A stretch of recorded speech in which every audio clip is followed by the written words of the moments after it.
A humanidade está passando por uma crise impressionante com a Covid-19. O nosso modo de ser e de existir está sendo profundamente alterado pela necessidade do isolamento. E não vai ser só durante a pandemia.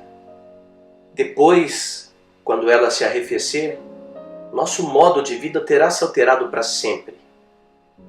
Eu me lembrei recentemente de uma grande obra da literatura do século XX. Um livro chamado A Peste, de Albert Camus.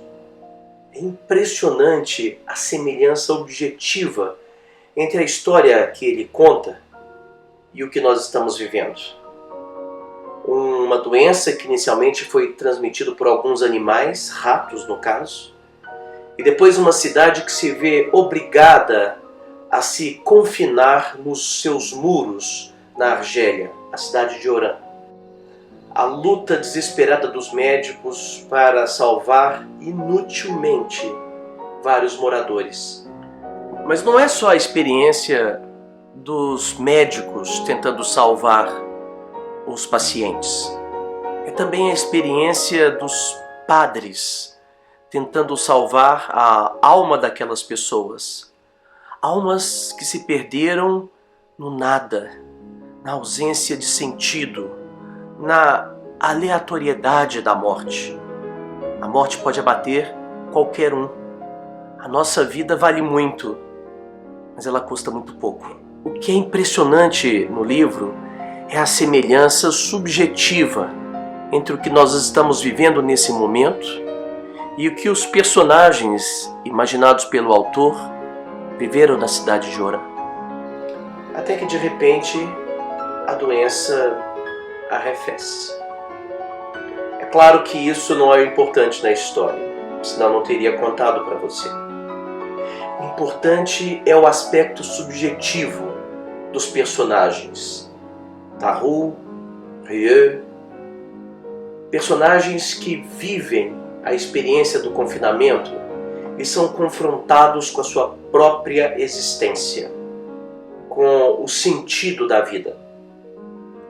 É muito interessante que o livro comece com uma epígrafe de Robinson Crusoe, um livro de Daniel Defoe, no qual, todo mundo sabe, Robinson passa quase 20 anos aprisionado em uma ilha. É interessante porque Defoe também escreveu um livro, um diário da peste, que ele viveu no século XVII, um ano em que Londres foi tomada por uma peste trazida por animais em um navio. Veja a citação que Camus insere de Robinson Crusoe aqui, como epígrafe do seu livro. Ele diz assim: é tão válido representar um modo de aprisionamento por outro, quando representar qualquer coisa que de fato existe por alguma coisa que não existe. O que ele está dizendo é que qualquer prisão é semelhante a outra, mesmo aquelas que são pensadas. A peste de Camus é muito semelhante ao que nós estamos vivendo. Veja como ele termina o livro. É muito impressionante que este livro acabe com a experiência do fim da peste. E o narrador, então, diz o seguinte, para dizer simplesmente o que se aprende no meio de flagelos, que há nos homens mais coisas a admirar que coisas a desprezar.